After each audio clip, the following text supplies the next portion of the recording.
আসসালামু আলাইকুম বন্ধুরা। মানুষের সবচেয়ে বিশ্বস্ত বন্ধু প্রাণী হলো কুকুর।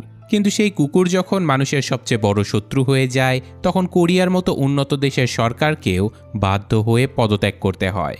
তো চলুন দেখে আসি এমনই একদল ভয়ঙ্কর কুকুরের গল্প। তো গল্পের শুরুতে আমরা কয়েকজন সরকারি কর্মকর্তা আর ন্যাশনাল সিকিউরিটি ডিপার্টমেন্টের কিছু লোককে একটা মিটিংয়ে দেখতে পাই। এই মিটিংয়ে আমরা জানতে পারি যে একদল সন্ত্রাসী কিছু সাধারণ মানুষকে গত 5 মাস ধরে বন্দি করে রেখেছে এবং এখন তারা মুক্তিপণ হিসেবে অনেক টাকা দাবি করছে। ঠিক তখনই জিয়াংগং হিয়ন, যে ছিল সিকিউরিটি এজেন্সির সেক্রেটারি, সে বলে সন্ত্রাসীদের দাবি মেনে নেবার আগে আমাদের 1 মাস অপেক্ষা করা উচিত। মিটিংয়ে বসে থাকা বাকিরা তার কথায় একদমই রাজি হয় না। তখনই হিয়নের অ্যাসিস্ট্যান্ট ইনচার্জ জিং ওয়ান সবাইকে বলে যে এই বন্দিরা সেখানে গত 5 মাস ধরে আছে, আর এমন পরিস্থিতিতে সন্ত্রাসীদের এখন যোগাযোগ করার পেছনে দুটো কারণ থাকতে পারে। প্রথমত, তারা বিষয়টাকে দীর্ঘায়িত করছে যাতে আরও বেশি টাকা দাবি করতে পারে, আর দ্বিতীয়ত, হয়তো সকল বন্দিরা ইতিমধ্যেই মারা গেছে।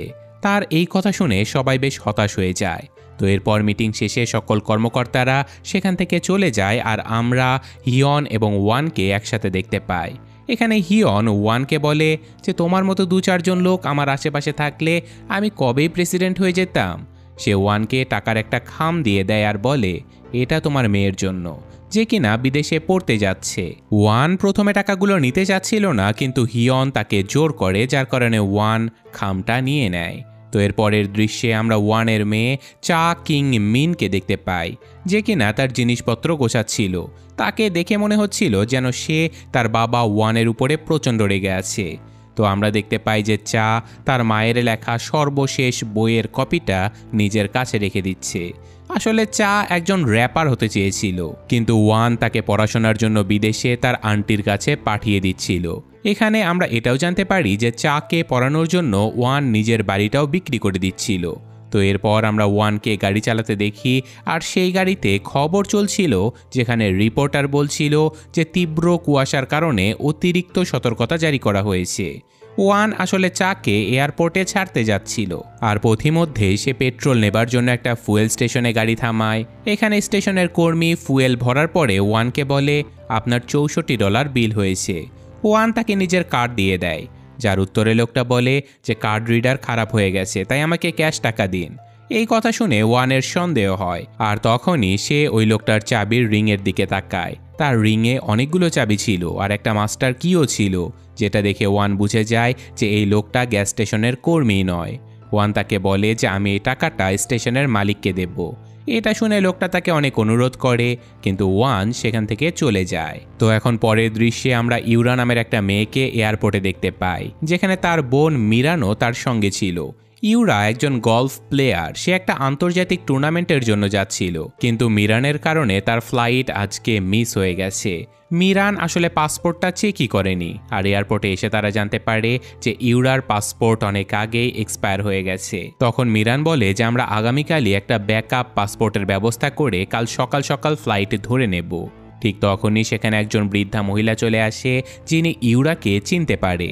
তারা 2 বোন ভেবেছিল যে তিনি হয়তো ইউরার কোনো ভক্ত হবে, কিন্তু বৃদ্ধা মহিলা তাদেরকে বলে যে আমার মনে হয় তুমি আমার কোনো আত্মীয় হও। 2 বোন বেশ অপ্রস্তুত হয়ে যায়। তখনই সেখানে একজন বৃদ্ধ ভদ্রলোক চলে আসে। তিনি 2 বোনের কাছে ক্ষমা চেয়ে নেয়। তিনি 2 বোনকে বুঝিয়ে বলে যে তার স্ত্রীর আসলে অ্যামনেশিয়া রোগ রয়েছে, সে প্রায়শই সব কিছু ভুলে যায়। এটা বললে সে তার স্ত্রীকে নিয়ে এখান থেকে চলে যায়। তো এখন আমরা দেখতে পাই যে ওই বৃদ্ধ দম্পতি একটা বাসে করে এবং এই 2 বোন নিজেদের গাড়িতে করে এয়ারপোর্ট থেকে বের হয়ে যায়, আর তারা যাবার পথে একটা ব্রিজ পার হচ্ছিল, কিন্তু কুয়াশার কারণে সামনে কিছুই দেখা যাচ্ছিল না। সবারই গাড়ি চালাতে অনেক অসুবিধা হচ্ছিল, কিন্তু তখনই একজন পাগলাটে স্ট্রিমার সকল সতর্কতা উপেক্ষা করে খুবই দ্রুত গতিতে গাড়ি চালাচ্ছিল এবং উত্তেজনার বশে মনোযোগ হারিয়ে সে একটা অ্যাক্সিডেন্ট করে বসে। যেই তার গাড়িটা ধাক্কা খায়, অমনি একের পর এক গাড়ি কুয়াশাচ্ছন্ন ব্রিজের উপরে দুর্ঘটনাগ্রস্ত হয়ে পুরো ব্রিজের রাস্তাটা ব্লক করে ফেলে। অন্যদিকে ওয়ান আর তার মেয়ে নিজেদের গাড়িতে করে এয়ারপোর্টের দিকে যাচ্ছিল এবং তারাও সেই ব্রিজের উল্টো লেনে ছিল। হঠাৎ করে তাদের পাশ দিয়ে কয়েকটা মিলিটারি গাড়ি পেরিয়ে যায়, যেগুলোর ভেতরে কিছু কুকুর ছিল। ওই গাড়িগুলোতে আমরা একজন ডক্টরকেও বসে থাকতে দেখি। আর ওদিকে গ্যাস স্টেশনে আমরা আবারও সেই লোকটাকে দেখতে পাই যে কিনা ওয়ানের কাছে ক্যাশ টাকা চেয়েছিল। তো গ্যাস স্টেশনের মালিক তাকে অনেক বকাঝকা করছিল এবং আমরা জানতে পারি যে তার নাম আসলে জো, সে একজন ট্রাক ড্রাইভার। তখনই রেডিওতে ব্রিজের দুর্ঘটনার খবর চলে আসে, যা শুনে জো তার $64 নেবার জন্য নিজের কুকুর জোডিকে সাথে করে নিয়ে ব্রিজের দিকে বেরিয়ে পড়ে। তার ধারণা ছিল যে ওয়ান নিশ্চয়ই ব্রিজের ওই দুর্ঘটনার কারণে ওখানে আটকা পড়ে গেছে। আর হ্যাঁ, ব্রিজের উপরে ওয়ানের সামনের সেই আর্মির গাড়িটা দুর্ঘটনায় উল্টে যায়, যার কারণে ওয়ানও ব্রিজে আটকে পড়ে। সে সাথে সাথে তার বসকে এই ব্যাপারে খবরও দিয়ে দেয় এবং তার মেয়ে তাকে বলে যে বাবা, গাড়িটা উল্টে গেছে, ওর ভেতরের লোকেরা নিশ্চয়ই আহত হয়ে গেছে, আমাদের এক্ষুনি গিয়ে সাহায্য করা উচিত।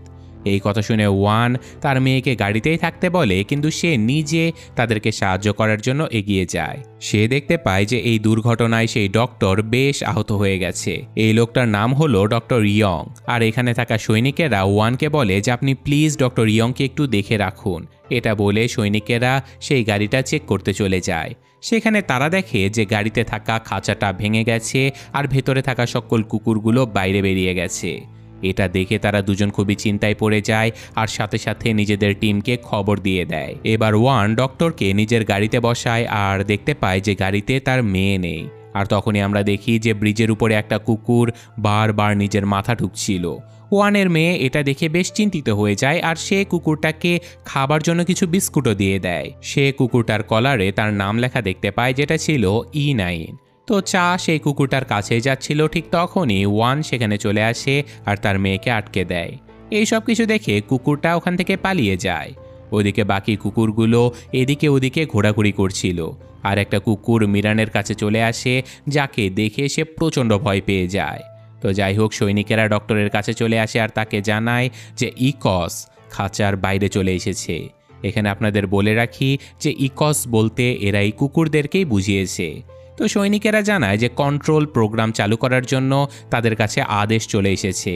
তাই এখন ডক্টর নিজের ল্যাপটপ থেকে একটা প্রোগ্রাম চালু করার কাজ শুরু করে দেয়। কিন্তু তখনই ওয়ান সেখানে চলে আসে আর সে তাদেরকে জিজ্ঞাসা করে যে আপনারা আসলে করছেনটা কি, যার উত্তরে সৈনিকেরা বলে কে আপনি।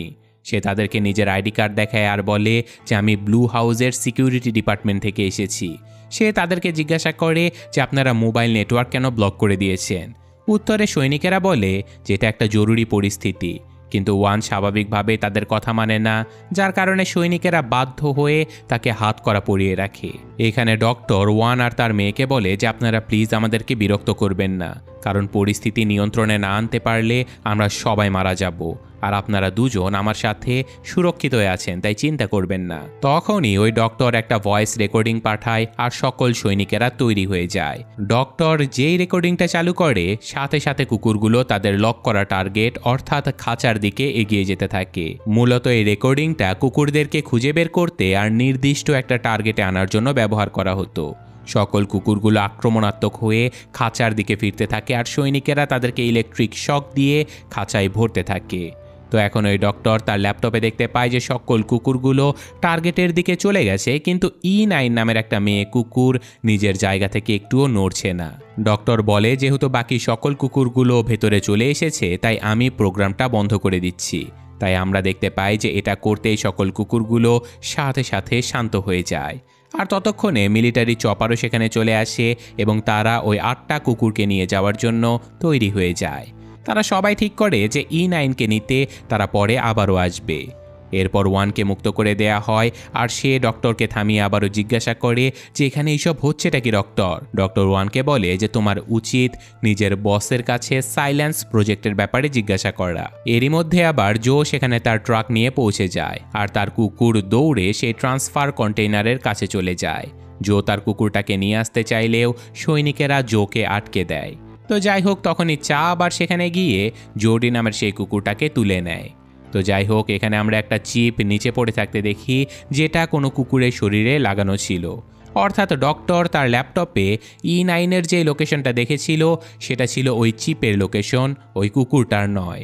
আমরা বুঝতে পারি যে কুকুরটা যখন ব্রিজের উপরে তার মাথা ঠুকছিল, তখন সে আসলে এই চিপটাই মাথা থেকে বের করছিল। তো যাই হোক, এদিকে চপার দিয়ে খাঁচাটাকে উপরে তোলা হয় আর আমরা দেখতে পাই যে E9 খাঁচার উপরেই ছিল। হ্যাঁ বন্ধুরা, সে চপারে থাকা সকল সৈনিকদের উপরে এলোপাথারিভাবে আক্রমণ করে দেয়, আর এই হট্টগোলের মধ্যে খাঁচাটা নিচে পড়ে যায়। এমনকি চপারটাও ব্রিজের ক্যাবলের মধ্যে ফেসে যায়। তো এত হুড়োহুড়ি দেখে ডক্টর প্রচণ্ড ঘাবড়ে যায়, আর সে বলে, আমি কুকুরগুলোকে নিয়ন্ত্রণ করার চেষ্টা করছি। এটা বলে সে ল্যাপটপ চালু করতেই দেখতে পায় 116 টার্গেট লকড দেখাচ্ছিল, অর্থাৎ ব্রিজে যতজন লোক ছিল তারা সবাই এখন এই কুকুরগুলোর টার্গেট ছিল। কুকুরগুলো এবার নিয়ন্ত্রণের বাইরে চলে যায় এবং খাঁচা ভেঙে দ্রুত মানুষের উপরে আক্রমণ করতে শুরু করে দেয়। চারিদিকে দৌড়াদৌড়ি শুরু হয়ে যায়, আর তখনই একটা কুকুর ডক্টরের উপরে আক্রমণ করে বসে। এর ফলে ডক্টরের ল্যাপটপটা নিচে পড়ে যায়। ওয়ান তার মেয়েকে নিয়ে সেখান থেকে পালাতে থাকে, আর জো এবং ডক্টরও তাদের পিছু পিছু ছুটতে থাকে। এরপর ওয়ান তার মেয়ে আর ডক্টরকে নিয়ে নিজের গাড়িতে বসে পড়ে এবং এখান থেকে বেরোনোর চেষ্টা করে। তখনই চা জোকে দেখে ওয়ানকে গাড়ি থামাতে বলে। ওয়ান তার কথা শোনে না, কিন্তু চা ব্রেক চেপে দেয়, আর জো গাড়ির দিকে দৌড়াতে থাকে। আর তখনই একটা কুকুর তার পেছনে লেগে যায়, কিন্তু একদম শেষ মুহূর্তে ওয়ান গাড়ির ডিকি খুলে দেয় আর জো ভেতরে চলে আসে। আর ওদিকে ব্রিজের উপরে থাকা বাকি লোকেরা একটা বাসের ভেতরে ঢুকতে থাকে, আর এটা সেই বাসটাই ছিল যেটাতে ওই বৃদ্ধ দম্পতি যাচ্ছিল।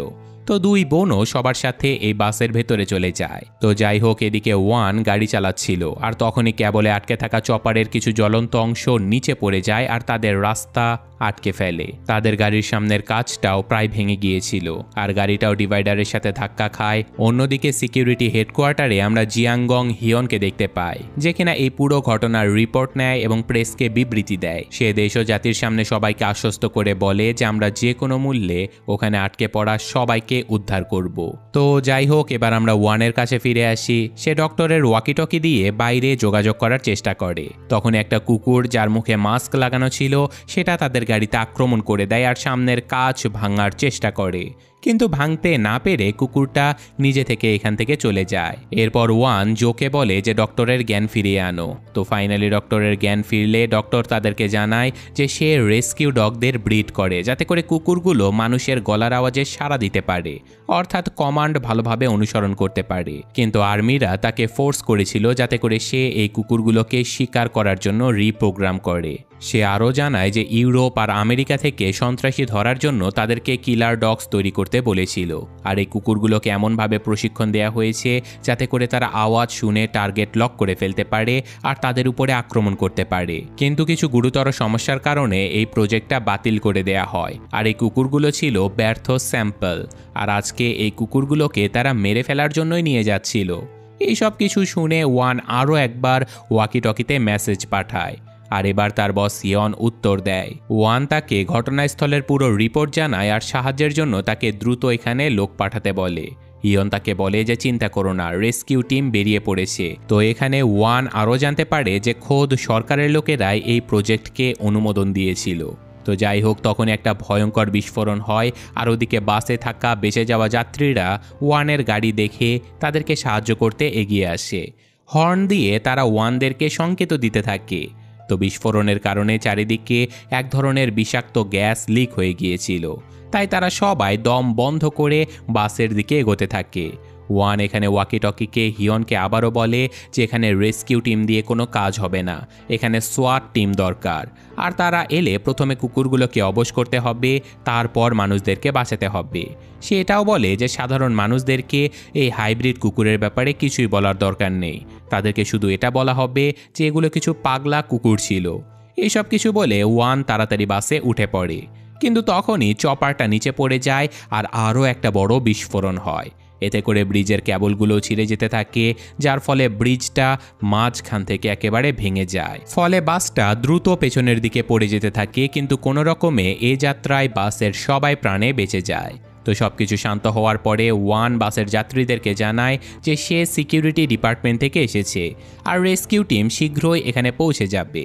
তো প্ল্যান অনুযায়ী সে সাধারণ মানুষকে কুকুরগুলোর আসল পরিচয় জানায় না।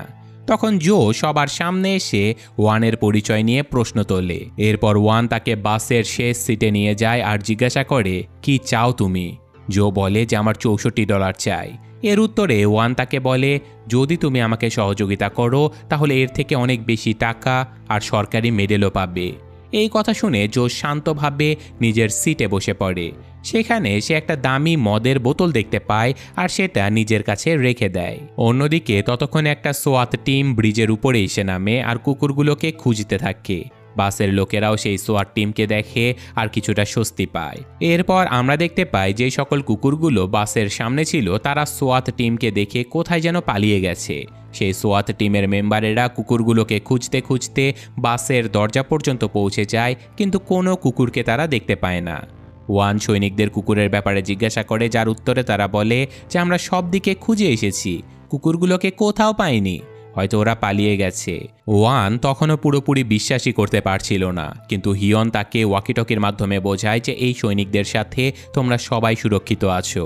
তাই তারা সবাই বাস থেকে নামতে থাকে, কিন্তু ডক্টর ওয়ানকে বলে আমি নামবো না। সে জানায় যে এই কুকুরগুলো নিজেদের টার্গেট ছেড়ে কখনো পালায় না, বরং লুকিয়ে পড়ে আর সুযোগ বুঝে আক্রমণ করে। তো যাই হোক, ওয়ান ডক্টরের কথা একদমই শোনে না আর তাকে জোর করে বাস থেকে নামিয়ে দেয়। ডক্টর বারবার চিৎকার করতে থাকে আর বলে যে আমরা সবাই মারা যাব, কিন্তু সবাই অস্ত্রধারী কমান্ডোদের ভরসায় ধীরে ধীরে এগোতে থাকে। আর ঠিক তখনই ডক্টরের নজর পড়ে একটা কুকুরের উপরে, যে কিনা লুকিয়ে লুকিয়ে তাদের পিছু নিচ্ছিল।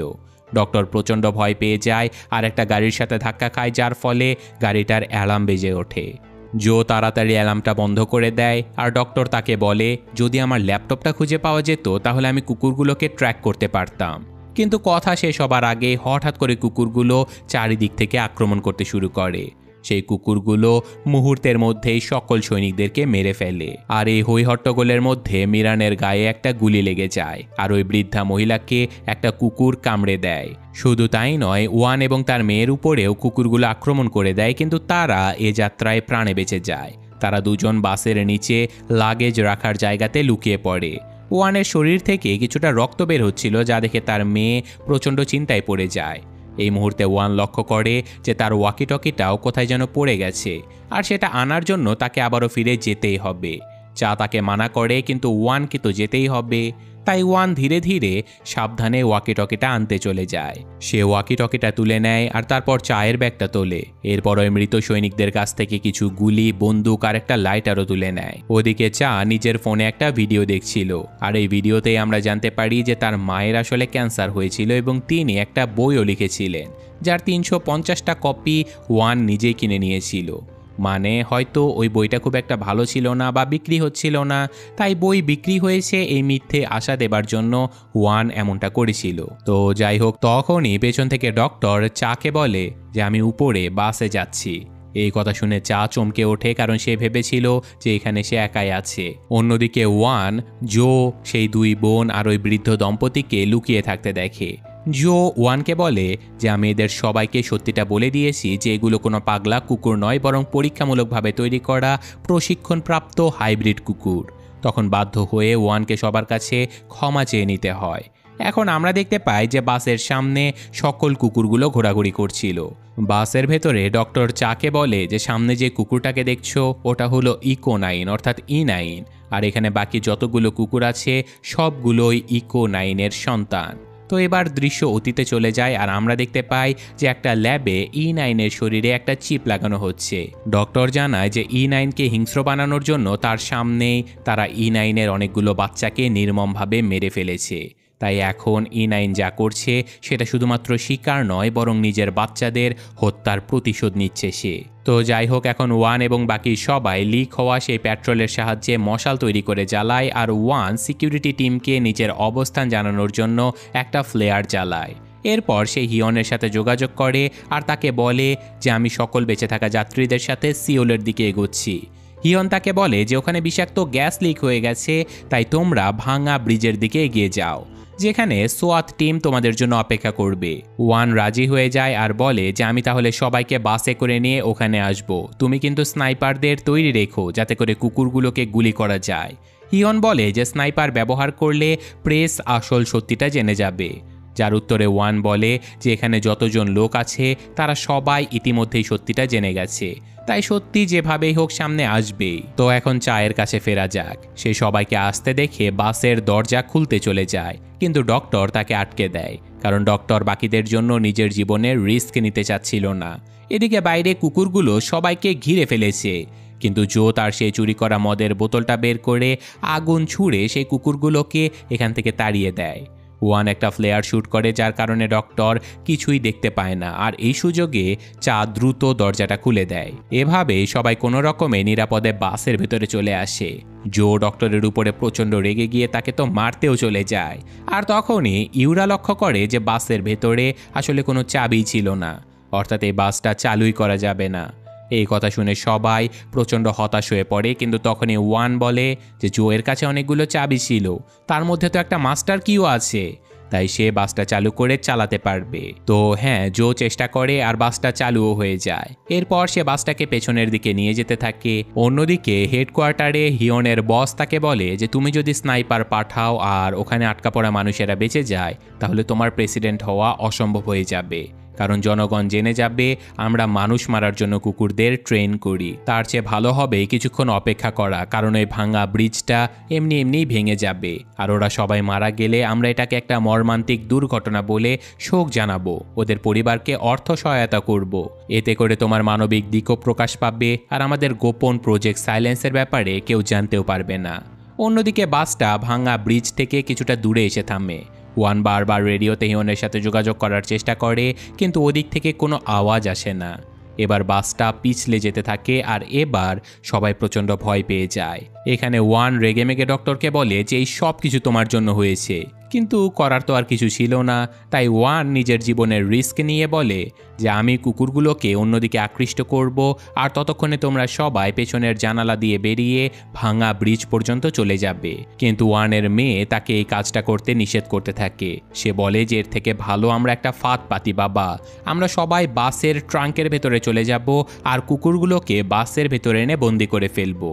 তো যেই ভাবা সেই কাজ, সবাই লাগেজ রাখার জায়গাতে চলে যায় আর বাসের দরজাটা খুলে দেয়।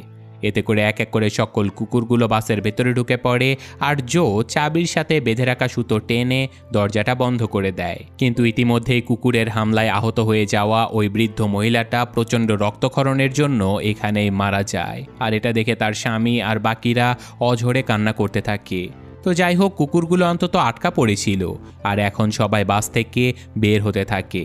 তখনই ওই বৃদ্ধ ভদ্রলোক বলে আমি এখানেই থাকবো, কারণ কুকুরগুলো ততক্ষণে লাগেজ কম্পার্টমেন্টের দরজা ধাক্কা দিয়ে খোলার চেষ্টা করতে থাকে, কিন্তু বৃদ্ধ লোকটা শক্ত করে সেই দরজা ধরে রাখে।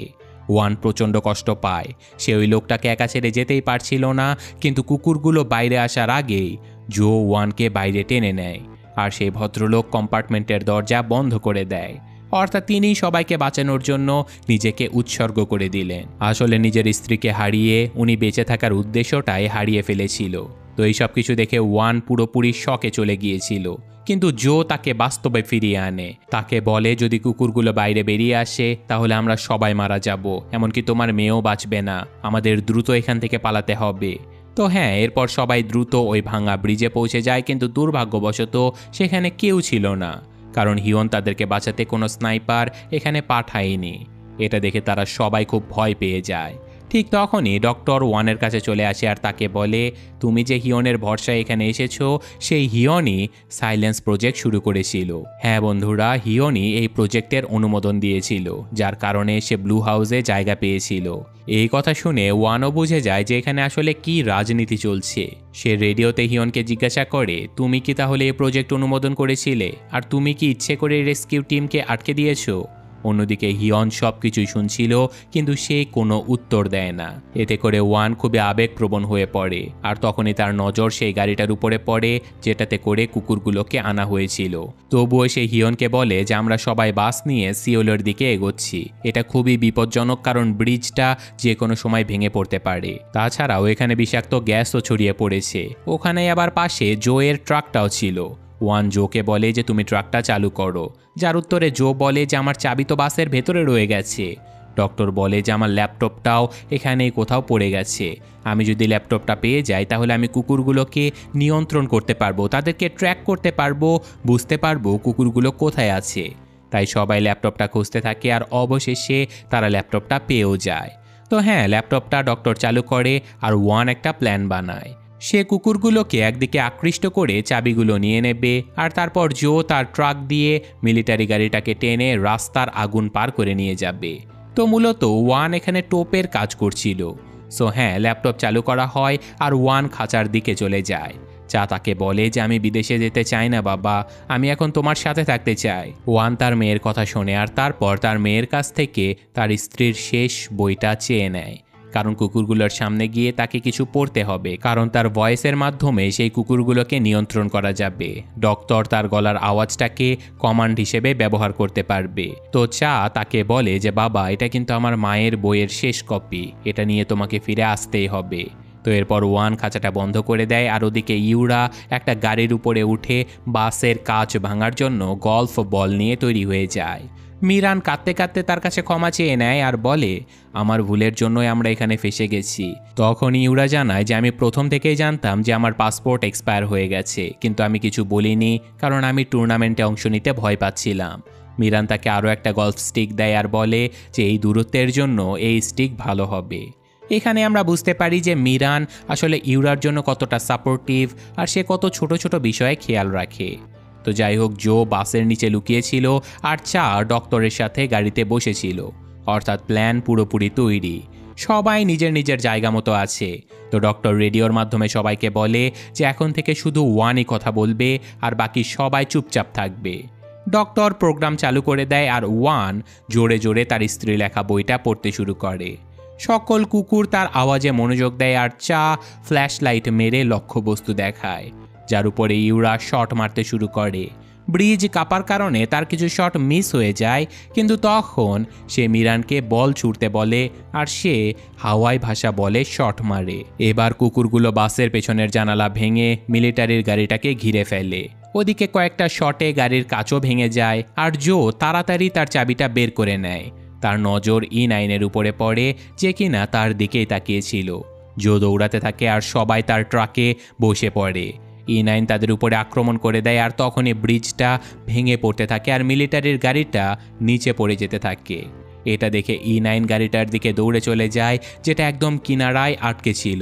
সবাই ট্রাক চালু করে ওয়ানের জন্য পেছনে আসতে থাকে আর রেডিওতে ওয়ান তাদেরকে পেছনে আসতে নিষেধ করে দেয়। সে চাকে বলে যে তুমি আমাকে নিয়ে চিন্তা করো না মা, তোমরা এখান থেকে চলে যাও। কিন্তু চা কোনো কথা শোনে না। সে ট্রাক থেকে একটা হুক নিয়ে গাড়িটার দিকে এগোতে থাকে। গাড়িটার কাছে E9 একটা কুকুরকে বাঁচানোর চেষ্টা করছিল, যেটা কিনা নদীতে পড়ে যায়, আর E9ও তার পেছনে ঝাঁপ মেরে দেয়। গাড়িটা এখন পুরোপুরি কিনারায় ঝুলছিল, কিন্তু একদম শেষ মুহূর্তে চা গাড়িটার সাথে হুকটা লাগিয়ে দেয় আর ভেতরে চলে আসে। সে জোকে চিৎকার করে ট্রাক চালাতে বলে আর কোনো রকমে সে ওই গাড়িটাকে টেনে তুলে আবারও এগোতে থাকে। বিষাক্ত গ্যাসের মধ্যে দিয়ে দ্রুত গতিতে জো গাড়ি চালায় আর ওই এলাকা থেকে বেরোনোর আগে এক জায়গায় ব্রিজটা ভাঙা ছিল, যার কারণে ধাক্কা খেয়ে গাড়িটা ট্রাক থেকে আলাদা হয়ে যায়। কিন্তু গতি খুবই বেশি থাকার কারণে গাড়িটা গ্যাস পার করে বাইরে বেরিয়ে আসে। তারপর ফাইনালি সবাই ট্রাকে বসে সিওলের দিকে এগোতে থাকে। অবশেষে তারা প্রেস, পুলিশ আর ডাক্তারদের দেখা পায়। সেখানে হিয়নও ছিল। ওয়ান তাকে দেখে একটা ঘুষি মেরে দেয় আর প্রেসের হাতে সকল প্রমাণ তুলে দেয়। হিয়ন ওয়ানকে তার মেয়ের ভবিষ্যতের কথা ভাবতে বলে, যার উত্তরে ওয়ান বলে আমার মেয়েকে আর কোথাও পাঠানোর দরকার নেই, ও আমার সাথেই থাকবে। ওয়ান এখানে হিয়নের দেয়া টাকাগুলো ছুঁড়ে ফেলে দেয় আর তখনই ডক্টর সেখানে এসে সাইলেন্স প্রজেক্টের প্রমাণ হিসেবে নিজের ল্যাপটপটা সাংবাদিকদের অফার করে। চাও এখানে অনেক খুশি ছিল, কারণ সে এখন তার বাবার সাথে থাকবে। তো হ্যাঁ, দেখতে গেলে হিয়ন এখন পুরোপুরিভাবে এক্সপোজড হয়ে গেছে আর সে কোনোভাবেই প্রেসিডেন্ট হতে পারবে না। আর এই অনৈতিক প্রজেক্টের ব্যাপারে এখন সবাই জেনে যাবে। যেহেতু ব্রিজে থাকা লোকেদের মাঝে অনেকে বেঁচে গেছে, তো সব মিলে একটা হ্যাপি এন্ডিং হয়ে গেছে বলা যায়। আর হ্যাঁ, শেষের দৃশ্যে আমরা E9কে নদীর তীরে একটা কুকুরকে বাঁচাতে দেখি আর সিনেমাটা এখানে শেষ হয়ে যায়। তো বন্ধুরা, এটাই ছিল প্রজেক্ট সাইলেন্স সিনেমার গল্প। আর গল্পটা বেশ সহজ সরল, মানে সিনেমার মধ্যে আমাদের প্রজেক্টের ব্যাপারে সব কিছু বলে দেওয়া হয়েছে। তারপর E9-এর ব্যাপারেও আমাদের বলা হয়েছে যে কেন সে এতই স্মার্ট, কারণ সে ছিল আসল কুকুর আর বাকিরা তো সবাই তার বাচ্চা, তার থেকে ক্লোন করা। এক কথায় E9 এত হিংস্র ছিল কারণ তার বাচ্চাদেরকে তার সামনে মেরে ফেলা হয়েছিল, তাই বিষয়গুলো বেশ পরিষ্কার। কিন্তু শেষের দৃশ্যটা যেটা আমাদের দেখানো হয়েছে সেটা নিয়ে কিছু কথা বলা দরকার। শেষে E9 নিজেই একটা বাচ্চাকে বাঁচানোর জন্য ব্রিজ থেকে লাফিয়ে পড়ে আর পরে দেখানো হয় যে সে ওই বাচ্চাটাকে নিরাপদে তীরে নিয়েও এসেছে। কিন্তু এখানে একটা জিনিস খেয়াল করার মতো আছে, সেটা হচ্ছে যে তার বাচ্চার মাথায় কিন্তু এখনও সেই ডিভাইসটা লাগানো রয়েছে, যেটা ইকস প্রোগ্রামের মাধ্যমে নিয়ন্ত্রণ করা যায়। তো E9-এর এত বুদ্ধি ছিল যে সে নিজের মাথা থেকে ডিভাইসটা বের করে দিয়েছে, তো বলাই বাহুল্য যে সে তার ওই বাচ্চাটার মাথা থেকেও ডিভাইসটা বের করে ফেলবে।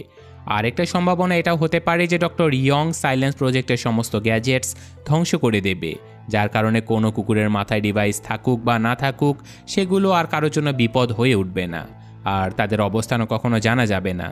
তো এইভাবেই দেখতে গেলে এটা সবার জন্য একটা হ্যাপি এন্ডিং হতে পারে। কিন্তু আমরা সবসময় জানি যে এই ধরনের সিনেমায় কোনো না কোনো নতুন চরিত্র আসবে যে কিনা আবারও প্রজেক্ট শুরু করবে, অর্থাৎ এই সিনেমার পার্ট 2ও আসবে। আর তাছাড়াও এখন চায়ের কথা বলতে গেলে সে তার বাবার সাথে একরকম শান্তি খুঁজে পেয়ে গেছে, তো চা এখন আর বাইরে পড়তে যাবে না। সম্ভবত এখন সে কোরিয়াতেই নিজের পড়াশোনা শেষ করবে, আর হতে পারে সে গানও চালিয়ে যেতে পারে, কারণ তার স্বপ্ন ছিল একদিন বিখ্যাত র্যাপার হওয়ার। অন্যদিকে ওয়ান আসলে তার জীবনের সমস্ত সঞ্চয় তার স্ত্রীর ক্যান্সার চিকিৎসায় খরচ করে ফেলেছিল, যার কারণে তার মেয়ের পড়াশোনা করার জন্য তার কাছে বেশি টাকা পয়সা ছিল না। তাই সে ভেবেছিল যে সে তার বাড়িটা বিক্রি করে তার মেয়ের পড়াশোনার খরচ জোগাড় করবে। কিন্তু যেহেতু চা এখন তার সাথে থাকবে, তাই সম্ভবত এখন তার বাড়িটা আর বেচতে হবে না। তো আর তাছাড়াও সে যেহেতু হিয়নের দেয়া টাকার খামটা ফিরিয়ে দিয়েছিল, তার মানে সে মনে মনে অনেক ভালো মানুষ, কারণ সে খুনির কাছ থেকে কোনো টাকা নিতে চায়নি। আর হিয়নের কথা কি বলবো, সে তো ধরা পড়েই গেছে। তো গল্পটা এখানেই শেষ হলো। আজকের মতো আমি বিদায় নিচ্ছি। আল্লাহ হাফেজ।